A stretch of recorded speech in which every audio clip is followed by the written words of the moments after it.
je suis un petit peu énervé. Non, non, je suis très, très, très énervé. Sony, qu'est-ce que tu es en train de faire? Je ne comprends pas. Je ne comprends pas la stratégie. Je ne comprends pas le principe même de ton univers partagé. Tu te moques de nous. Tu te moques de tes fans qui sont là, première heure, à aller regarder les films que tu proposes, en termes de Marvel, j'entends. On nous prend pour des cons. J'ai l'impression qu'on nous prend pour des cons. Revenons quand même à la genèse de tout cela. Sachez que Sony détient la majeure partie des droits de Spider-Man, d'où le fait qu'ils aient fait donc les trois films Sam Raimi, mais également les deux films de Web et là l'univers que l'on a aujourd'hui avec le Venomverse entre guillemets. Et justement, on avait commencé le Venomverse ou le SPUMC ou le SSU, on appelle ça comme vous voulez, peu importe. Mais on avait donc cet univers-là qui a commencé en 2018 avec le film Venom, qui était pas une très bonne surprise, mais disons que c'était un film plutôt sympa. C'était une bonne introduction. En plus, on avait Riz Ahmed, qui est un très bon acteur, qui jouait donc Toxin, pas du tout, qui jouait Riot, excusez-moi. Et on a Tom Hardy, évidemment, dans le rôle titre donc de Venom. Et à la fin, en plus, t'avais un teasing vers un Venom 2 avec Carnage joué par Woody Harrelson. Ça, c'était stylé. Il faut le dire, on ne va pas se mentir. 3 ans plus tard, dû au Covid, etc., on a eu Venom Let There Be Carnage. Où justement, les trailers, pareil, on ne va pas se le cacher, étaient très hypants. Enfin, en tout cas, moi, ça me plaisait énormément de voir du Venom, du Carnage, même si j'attendais à voir un truc un petit peu plus intéressant que le premier, bien que le premier était plutôt pas mal. La douche froide. Clairement, la douche froide. De l'humour partout, là où on n'en veut même pas. En tout cas, je parle pour moi, hein, bien évidemment. Hein, peut-être que vous avez apprécié le film. Un Carnage qui n'est pas du tout représentatif de ce que l'on peut trouver dans les comics. Pas une goutte de sang, des incohérences, une facilité scénaristique, un film d'1 heure et demie. Et justement, le réalisateur du coup Andy Serkis, qui est connu pour avoir notamment joué Gollum, King Kong, mais également César, mais il a également fait d'autres films, bien évidemment. Il a joué Ulysses Claw dans Black Panther. Enfin bref, on n'a pas besoin de rappeler sa carrière en termes d'acteur, mais en termes de réalisation, c'est pas trop ça. Parce qu'il a fait Venom Let There Be Carnage, et il avait fait juste avant, je crois, le livre de la jungle. C'était pas incroyable. En tout cas, moi, je n'ai pas forcément apprécié. Et lui, justement, nous vantait le fait que aucune scène n'avait été coupée au montage. Ce qui signifie que les 1h30 qu'on a, c'est les 1h30 de l'esprit, de tout ce qui avait été fait. C'est vraiment ce qu'il voulait nous montrer. Ensuite, je passerai sur cette scène post-générique qui était plus hypante que tout ce qu'on a eu jusqu'à présent dans le Venomverse, entre guillemets. Puis après, il y a de cela quelques mois, on a eu Morbius en 2022, donc en mars, je crois.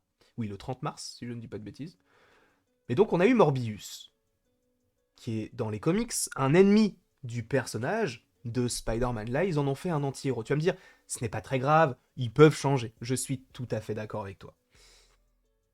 Mais le film n'a pas réellement de sens. Déjà, le film, je ne l'ai pas trouvé incroyable, je l'ai même trouvé très très très mauvais. D'ailleurs, la critique, c'est fort parce que la critique de ce film-là est la deuxième critique la plus vue de ma chaîne. Vous avez plus vu la critique de Morbius plutôt que la critique d'Eternals. C'est quand même un monde. Mais bref. Donc, Morbius sort, on voit Jared Leto, c'est sympa, il est là, c'est cool, super. Et le film passe, et vraiment, à la sortie du film, je me dis, c'est zéro. Où va Sony avec ça? Où est-ce qu'ils vont je ne comprends pas.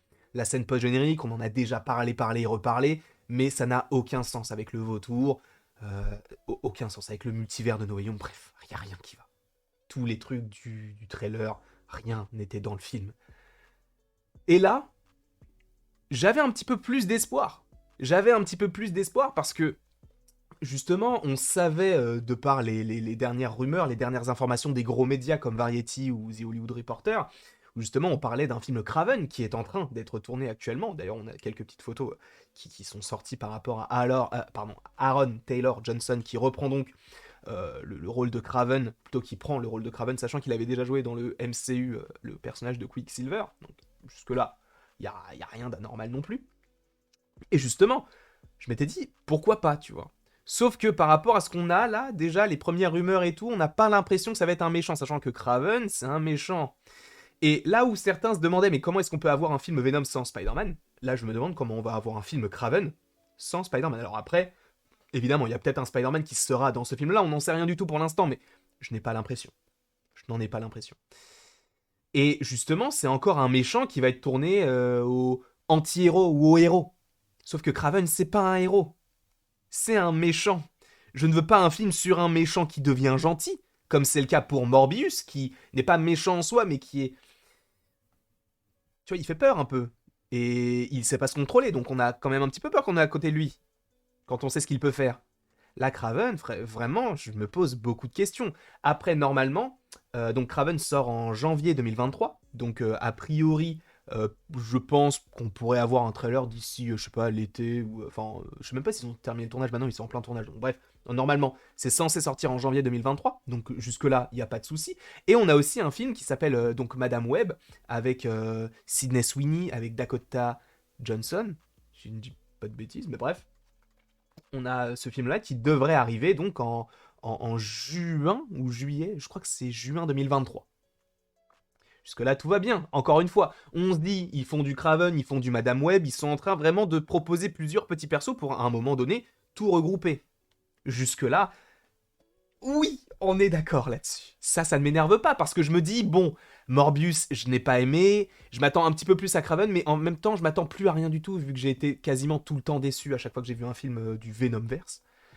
Et là, à la CinemaCon, du coup, un événement qui a eu lieu, je crois, en partie cette nuit, en tout cas, ils ont une conférence, Sony, et ils ont annoncé quand même pas mal de petites choses. Ils ont annoncé qu'ils travaillaient du coup sur un Venom 3, on peut supposer qu'il arrivera d'ici 2024, jusque-là, il y a pas, c'est pas incroyable non plus, mais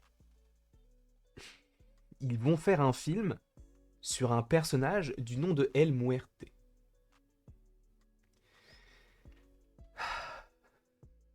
Ils ont je ne sais pas combien de personnages hyper stylés, très importants. Même le Scarabée, qui est un personnage un peu anecdotique de l'histoire de Spider-Man, ils peuvent en faire un film. Et eux, ils font sur El Muerte. Juste pour vous dire, en gros, El Muerte, c'est l'histoire de Juan Carlos, c'est son prénom, donc en français Jean-Charles, qui justement est une sorte de lutteur. Et en gros, bon, il y aura comment on peut dire ça, une animosité avec un autre lutteur qui s'appelle El Dorado, je crois. Et à un moment donné, il va affronter Spider-Man, sauf qu'après, ils vont se lier. Enfin bref, quand je vous dis que ça n'a aucun sens, c'est qu'ils ont beaucoup de personnages. Ils ont beaucoup d'antagonistes de Spider-Man. À la limite, même si tu reprends un Mysterio, quel est le problème? Tu peux très bien faire un film Mysterio, je pense que ça peut plaire. Même s'il est déjà apparu dans le MCU, maintenant on comprend que les deux univers sont disconnectés. Ils sont pas du tout ensemble. Du coup, ils nous font un film sur El Muerte. Juste pour vous dire, la bio... En général, quand je fais mes vidéos, tu sais, l'histoire de, je vais sur un site qui s'appelle marvel-world.com, je crois que c'est ça. Et en général, bah, ça fait, on va dire, tu scrolles 5 ou 6 fois. Là, j'ai même pas eu besoin de scroller pour regarder toute son histoire. Tellement il y a rien. Ils nous font un film sur un lutteur. Là où, je sais pas, tu pourras avoir un film sur, je sais pas, admettons le Rhino. Au moins le Rhino. Non, il faut El Muerte. Je suis désolé de mon franc-parler, j'en suis réellement confus. Mais vous foutez vraiment des fans en fait. Les fans, ils vous disent Morbius. Certains pensent que c'est bien, moi j'aime pas trop, mais c'est un peu en dents de scie. Venom, Let's Derby Carnage, c'est pareil. Venom, c'était plutôt bien. La Kraven, on l'attend en tournant, Madame Web aussi. Mais tu te dis, ouais, on va faire un film sur El Muerte. Ça va marcher, ça va plaire. Ça va être sympa. Les gens vont se dire, oh putain, vous avez vu là? Après Venom 3, il y aura El Muerte. Je vous le dis clairement, j'en suis réellement confus. Mais limite, j'ai envie de vous demander dans les commentaires. Mais El Muerte, entre nous, est-ce qu'on s'en battrait pas un peu les couilles? Je sais pas. Après, encore une fois, là, on juge sur quelque chose qui, pour l'instant, n'a pas de réelle histoire. On ne sait pas de quoi ça va parler, vraisemblablement. Et tu vas possiblement me dire, oui, mais le MCU, ils ont bien réussi à faire un film sur des personnages qui n'étaient pas du tout connus de l'univers Marvel, qui étaient donc les Gardiens de la Galaxie. Je suis tout à fait d'accord avec toi. Mais ne comparons pas le MCU avec l'univers de Sony, s'il te plaît. Les Gardiens de la Galaxie est sorti en 2014. Avant ça, il y a eu Iron Man 1, Iron Man 2, l'Incroyable Hulk, Thor, Captain America 1, Avengers tout court, Captain America The Winter Soldier. Oui. Oui. Oui, c'est ça. Thor, le monde des ténèbres, Iron Man 3. Il y a eu 9 films avant celui-ci. Et encore, ça s'était rattaché à tout l'univers. Il y avait des personnages qui étaient pas trop connus, mais où tu pouvais dire, ah ok, Gamora, c'est la fille de Thanos. Ok, d'accord, je comprends, Thanos, c'est le mec dans... Là, El Muerte, frérot. El Muerte. Mais... Mais tout le monde s'en bat les couilles. Tout le monde. Enfin, je veux pas faire de généralité. Peut-être qu'il y a des gens qui ont lu des comics sur ce personnage et qui vont dire, ah, en soi, on peut faire un truc. Et même en soi, peut-être qu'il y a des gens aussi qui attendent le personnage sans forcément le connaître. Je dis tout le monde, je fais une généralité, mais honnêtement, mettez-le moi dans les commentaires, s'il vous plaît. Mais est-ce que vous vous en foutez pas? El Muerte, putain. El Muerte. Ça ne choque que moi. Je comprends pas. Sony, ils sont je ne sais pas combien de personnages. Et ils font un film sur un lutteur mexicain. Je ne sais même plus quoi dire. Je ne sais même plus quoi dire. Si vous, ça vous plaît, libre à vous. Évidemment, c'est en fonction des goûts et les coups. Enfin, on ne peut pas discuter les goûts et les couleurs, c'est en fonction de vos préférences. Mais moi, ça ne m'intéresse absolument pas. Absolument pas. Je ne dis pas du tout de boycotter le Venomverse ou l'univers de Sony. C'est pas du tout ce que je dis. Je ne le ferai jamais moi-même. Mais juste Sony, remettez-vous un peu en question là. Parce que là, avec Morbius, on s'était dit, bah peut-être qu'ils vont réagir. Et non, El Muerte. Je ne sais pas quoi dire d'autre là-dessus. Je vous laisse sur ça. On fera un live Twitch peut-être pour en reparler aussi avec vous directement en live. Tu sais quoi, on fera un live aussi ce soir. On fait un live ce soir. On fait totalement un live ce soir sur YouTube. Totalement. Totalement. Et il y a une vidéo qui arrive tout à l'heure en lien avec Vision dans Doctor Strange in the Multiverse of Madness. Là, peut-être qu'il y aura un petit peu plus de joie. Un petit peu plus, je ne sais pas. En tout cas, merci beaucoup à toi d'avoir regardé cette vidéo. N'hésite surtout pas à me mettre en commentaire ce que tu penses de El Muerte comme projet qui arrive. En plus, je crois qu'il y a un acteur qui a été choisi. Attendez, comment s'appelle c'est un rappeur, Bad Bunny. D'accord.